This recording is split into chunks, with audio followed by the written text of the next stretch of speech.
Hello అండి. Good evening. ఈరోజు నేను మాట్లాడేది ఏంటంటే, మనం ఆహ్, మనం పైకి ఎదగాలన్నా, మన స్థాయిని పెంచాలన్నా, మనం ఒక పొజిషన్‌కి వెళ్ళిపోవాలన్నా, చదువు అనేది చాలా ఇంపార్టెంట్ అండి. అలా మన చదువులో మనకి ఇష్టమైనది చేసుకుంటూ ఉంటాం. ఆ చదువుని ఏంటంటే, ఎంకరేజ్ చేయాలంటే గవర్నమెంట్ సహకారం ఉండాలి. ఎందుకంటే, ఆ గవర్నమెంట్ మనకి రిసోర్సెస్ అందిస్తే గాని మనం చదువుకోలేం. ఆ గవర్నమెంట్ ఎడ్యుకేషన్ అన్నది ఎంకరేజ్ చేసి, మంచిగా మన రాష్ట్రానికి అందించగలిగితే, అదేంటంటే ఒక ఎడ్యుకేషన్ హబ్ అవుద్ది ఆ స్టేట్. అదర్ దెన్ మంచి స్టేట్ కూడా మంచిగా గుర్తింపొస్తది. అది ఈరోజు నేను మాట్లాడేదేంటంటే మెడికల్ కాలేజెస్ అండి. యాక్చువల్‌గా హ్మ్, అన్ని సెగ్మెంట్‌లోకెల్లా లాంగ్ టర్మ్ బాగా చదివేది, ఎక్కువ టైం తీసుకున్నది, ఈ కోచింగ్ సెంటర్స్ ఐఐటీ, జేఈఈలో జాయిన్ అయ్యే తర్వాత ఈ కోచింగ్ సెంటర్స్ చేసి అందరూ కూడా ఏంటంటే ఈ మెడిసిన్ సీట్ కోసం చాలా ట్రై చేస్తారు. సో, ఈ మెడిసిన్ సీట్ ఏంటంటే మెడికల్ కాలేజీల వ్యవహారం అనేది చాలా లాంగ్ టర్మ్ ప్రాసెస్‌తో కూడినది. ఎందుకంటే ఫస్ట్ వాళ్ళు ఎంసెట్ రాయాలి. ఎంసెట్ రాసి మెడిసిన్ ర్యాంక్ కొట్టాలి. మెడిసిన్ ర్యాంక్ కొట్టాలంటే పాపం లాంగ్ టర్మ్ కోచింగ్ తీసుకుంటారు. లాంగ్ టర్మ్ కోచింగ్ తీసుకొని ఎంబీబీఎస్ సీట్స్ కోసం 4 సంవత్సరాలు పోరాడతారు. ఎంబీబీఎస్ అవుద్ది. ఎంబీబీఎస్ అయిన తర్వాత ఒక 3-4 ఇయర్స్ హౌస్ సర్జన్ కింద చేయాలండి. ఎందుకంటే నేను మెడికల్ రిప్రజెంటేటివ్ కింద చేసి మేనేజర్ అయ్యాను. సో, దీంట్లో మనకేదో కొంచెం ఈ ట్రాక్ అన్నది తెలిసిందనమాట. సో, దీనివల్ల ఏంటంటే 3 సంవత్సరాలు చదవాలి ప్లస్ 4+3 7 ఇయర్స్ అవుద్ది. 7 ఇయర్స్ అయిన తర్వాత మళ్ళీ వీళ్ళు ఎండీలు అవ్వాలండి. ఎండీలు అంటే పీజీ. మనం ఎంబీఏ, ఎంఎస్సీ ఈ కోర్స్ ఎలా కడతామో పీజీ చేయాలంటే వీళ్ళు ఎండీ అవ్వాలంటే పీజీ చేయాలండి. పీజీ కోర్స్‌కి ఏ సెగ్మెంట్‌కి ఆ సెగ్మెంట్ 3 ఇయర్స్ ఉంటది. మళ్ళీ ఆ పీజీ కోసం వాళ్ళు లాంగ్ టర్మ్ చదువుతూ ఉంటారు. మళ్ళీ అదో 3 ఇయర్స్. ఆ 3 అయిన తర్వాత సీనియర్ రెసిడెంట్ కింద 2, 3 సంవత్సరాలు సర్వీస్ చేయాల్సి ఉంటది. సో, టోటల్‌గా 4+3 7, 7 ప్లస్ పీజీ ఒక 3 ఇయర్స్ 10, 10+3 సీనియర్ రెసిడెంట్ కింద మొత్తం ఓవరాల్‌గా 10థ్ క్లాస్ ఇంటర్మీడియేట్ అయిపోయిన తర్వాత 13 ఇయర్స్ చదివితే గాని మెడిసిన్ సీట్ రాదండి ఎవరికిని. సో, ఈ మెడిసిన్ సీట్ గురించి ఈరోజు మనం మాట్లాడేదేంటంటే ఆంధ్రప్రదేశ్‌లో యొక్క 17 మెడికల్ కాలేజీల గురించి మాట్లాడుతున్నానండి. సార్ మనకి విద్య, వైద్యం, వ్యవసాయం అన్నది చాలా ఇంపార్టెంట్. అలాగే ఈ వైద్యం సెక్టార్‌లో కోవిడ్‌లో ఫేస్ చేసిన సిట్యుయేషన్ వల్లే ఈరోజు సెంట్రల్ గవర్నమెంట్ ప్రతి రాష్ట్రానికి కాలేజీలు కట్టుకోమని వెసులుబాటు ఇచ్చింది.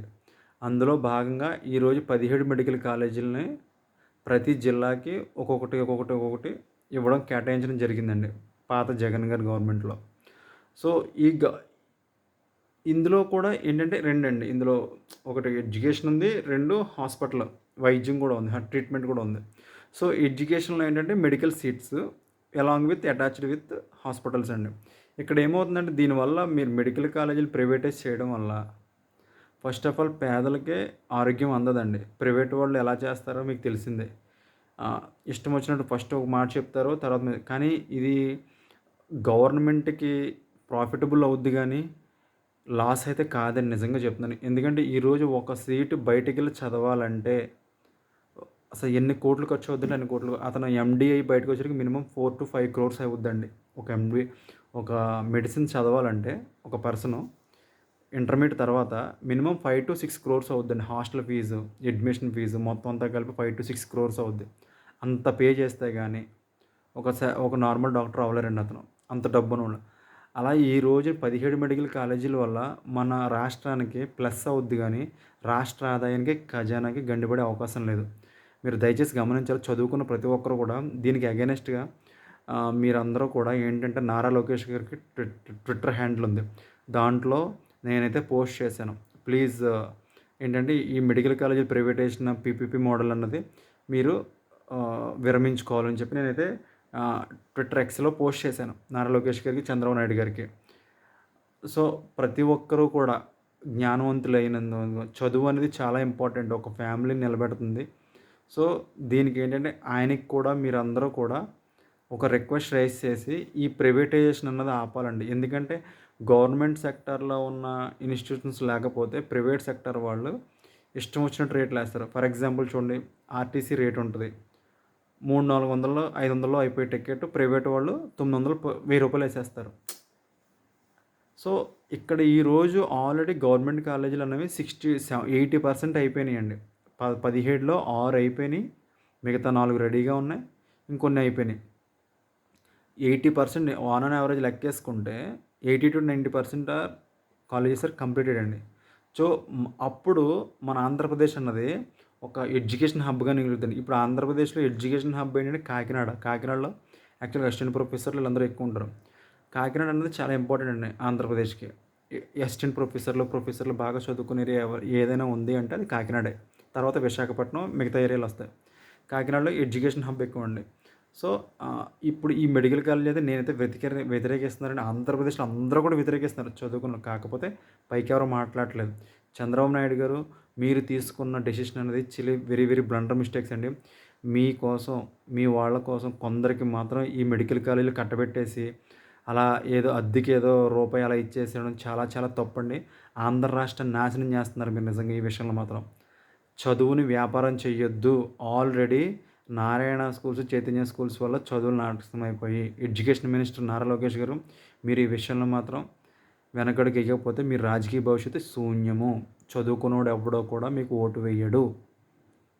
నిజంగా చెప్తున్నానండి. ఇది చాలా ఏంటంటే చాప కింద నీరులాగా అందరూ దీనికి అగైనెస్ట్‌గా ఉన్నారు. పైకి మీరు ఇష్టం వచ్చినట్టు చేసినా గానీ జనాలు నమ్మే పరిస్థితిలో లేరు.